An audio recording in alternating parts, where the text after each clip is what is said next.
Hi friends, welcome to புகுந்த வீடு channel. நான் உங்கள் நிவேதா. இன்றைக்கி ஒரு சூப்பரான டாபிக் பற்றி தான் பார்க்க போகிறோம். என்னன்னு பார்த்தீங்கன்னா, இந்த ஃபெலோப்பியன் டியூப்பு ஒன்று மட்டும் இருந்தால் கருத்தரிக்க முடியாதா அப்படின்னு ஒரு சில சப்ஸ்கிரைபர் என்கிட்ட ஃபீல் பண்ணுறீங்க. ஸோ அவங்களுக்காக தான் இந்த வீடியோ. ஸோ அதாவது கருவகம் ஃபெலோப்பியன் டியூப் அப்படின்ற ஒரு டியூப் வந்து 2 டியூப் இருக்கும் நம்மளுக்கு.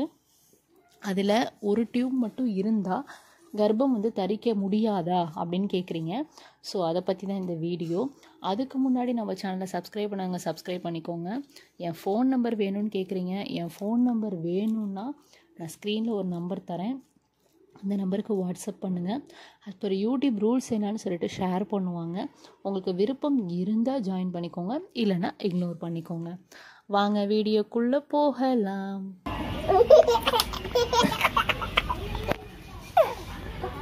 ஸோ ஃபஸ்ட் ஆஃப் ஆல் வந்து நீங்கள் ஃபேமிலியில் இருக்கும் பொழுது ஸ்பேம் வந்து உங்களோட பிறப்புறுப்பு வழியாக போகிறப்ப தென் 2 சைடுமே ஸ்ப்ளிட் ஆகும். அந்த ஸ்பேம் வந்து லெஃப்ட் சைடும் போகும், ரைட் சைடும் போகும். நம்மளோட கர்ப்பப்பையில் 2 சைடுமே ஃபிலோப்பியன் டியூப் இருக்கும். அந்த 2 டியூப் வழியாமே ஸ்பேம் வந்து உள்ளே போகும். அதில் ஒரு டியூப் மட்டும் இருக்கிறப்ப நீங்கள் எந்த சைடு உங்களுக்கு டியூப் இருக்குது அப்படின்றத பார்த்துக்கிட்டு நீங்கள் அந்த சைடு திரும்பி படுத்துக்கணும்.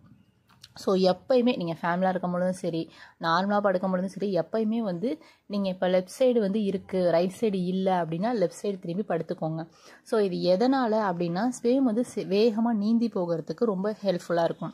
ஸோ வேகமாக அது வந்து மூவ் ஆகி ஃபிலோப்பியன் டியூப் வழியாக போய் உங்கள் கர்ப்பப்பையை ரீச் ஆகிறதுக்கு ஈஸியாக இருக்கும்.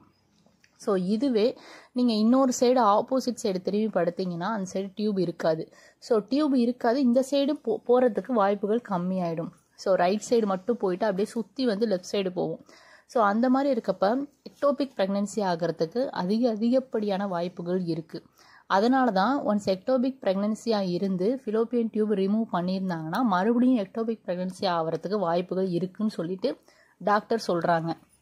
ஸோ அந்த சான்சஸை நம்ம குறைக்கணும். ஸோ இந்த எக்டோபிக் ப்ரெக்னென்சி மறுபடியும் ஆகக்கூடாது. நல்லா ஹெல்த்தி ப்ரெக்னென்சியாக நல்ல முறையில் பேபி வந்து வளர்ந்து நல்ல முறையில் பேபி பார்ன் ஆகணும்.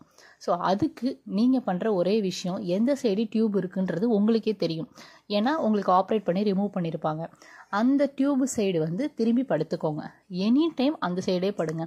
டியூரிங் ஓவலேஷன் டைமும் சரி, ஆஃப்டர் ஃபேமிலியாக இருந்ததுக்கு அப்புறமும் சரி, இல்லை அதுக்கப்புறம் after ovulation, starting of the period, எதுனாலும் வந்து நீங்கள் டியூப் இருக்க சைடே படுத்திருந்தீங்கன்னா உங்களுக்கு ஈஸியாக ஸ்பேம் வந்து நீந்தி போகிறதுக்கு, பேபி ஃபார்ம் ஆகிறதுக்கு ரொம்ப ரொம்ப ரொம்ப யூஸ்ஃபுல்லாக இருக்கும்.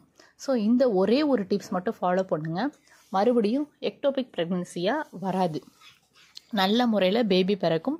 பயப்படாமல் ட்ரை பண்ணுங்கள்.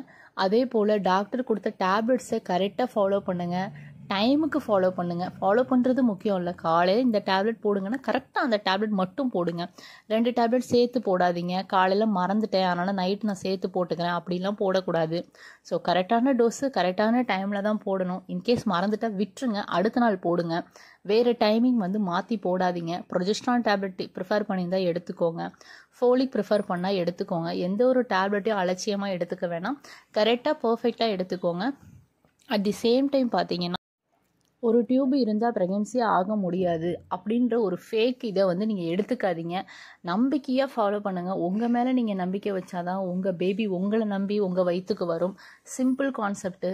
B positive yourself. Positive வைப்ஸை ஸ்ப்ரெட் பண்ணுங்கள். நீங்கள் வந்தாலே அந்த இடம் பாசிட்டிவாக இருக்கணும்னு நம்புங்க. கண்டிப்பாக உங்களுக்கும் பாசிட்டிவாக நடக்கும்.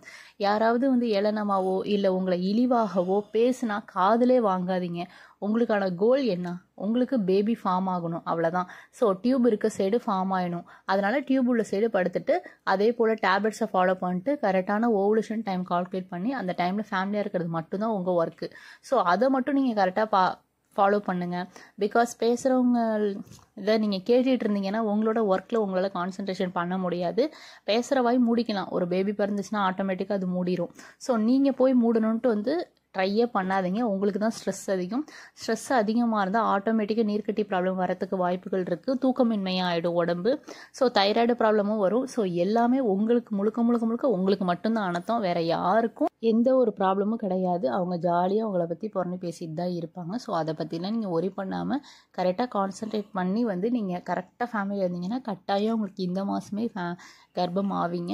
ஸோ இந்த வீடியோ பார்த்துட்டு இருக்கவங்க எல்லாருக்குமே இன்கேஸ் 1 டியூப் ப்ராப்ளம் இருந்ததுன்னா இந்த மாதமே கன்சீவ் ஆகணும்னு சொல்லிட்டு நான் சாமிகிட்ட வேண்டிக்கிறேன். இதே வீடியோவில் நீங்களே வந்து கமெண்ட் பண்ணுவீங்க அப்படின்னு சொல்லி நான் சாமிகிட்ட வேண்டிக்கிறேன்.